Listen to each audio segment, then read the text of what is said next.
दूल्हे की तैयारी हो रही भाई। चिता की भस्म, कुंडल, करिया और भूरी बीछी, ऐसे जनेऊ, वासुकी नाग और मुंडों की माला, नंदकेश्वर पे सवार। बोले ऐसे दूल्हा के लिए दुल्हन तो त्रिभुवन में नहीं मिलेगी। दूल्हा सज गया। ब्रह्मा जी ने देखा, बोले महाराज आगे आपकी सवारी। नारायण भगवान उनके चतुर्भुज पार्षद, पीछे हंस पे सवार ब्रह्मा जी अपना परिकर, देवराज इंद्र। भगवान शिव ने कहा तुम अपने पार्षद सब लिए हो तो हम बुलाते हैं। श्रृंगी निकाली, जे ही बजाया तो भगवान शिव के पार्षद आ गए। जय हो महाराज की आज्ञा करो। अरे बोले विवाह हमारा किसी के एक को मुख नहीं, केवल मानसई का पिंड है, और किसी के पूरे शरीर में मुख है, किसी के एक भी हाथ पैर नहीं है, और किसी के बहुत से हाथ पैर हैं। भगवान शिव का विवाह, भूत प्रेत बड़े मौजियल, स्वामी का विवाह हो रहा है, खूब छिड़क कर नाच रहे, देख ले तो मूर्छा आ जाए। अब बनी है बारात। ये हुआ कि जय हो बारात पधार रही है, सामवेद का गान करते हुए गरुड़ पर विराजमान भगवान।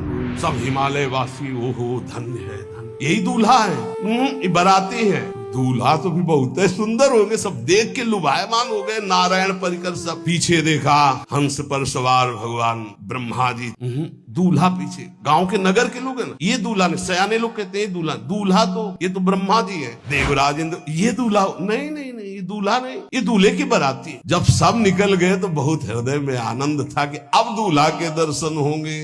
जो ही दूल्हा की पार्टी आई, जितने अगवाली कर ले आए थे, धोती संभाल के जान बचा के भागे।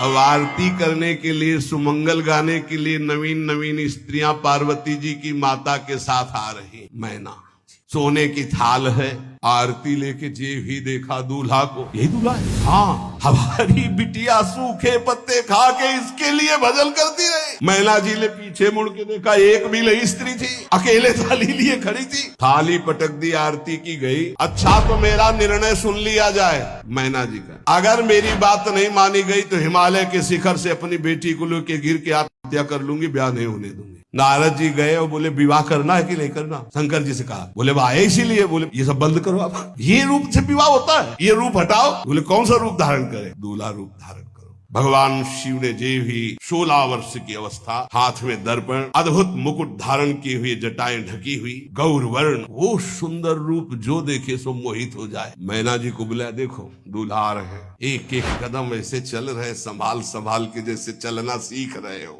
वो सुंदर रूप भगवान शिव का जो देखे सो मोहित। मैना ने कहा, हो अहो भाग्य, ऐसे दूल्हा। बोले वही है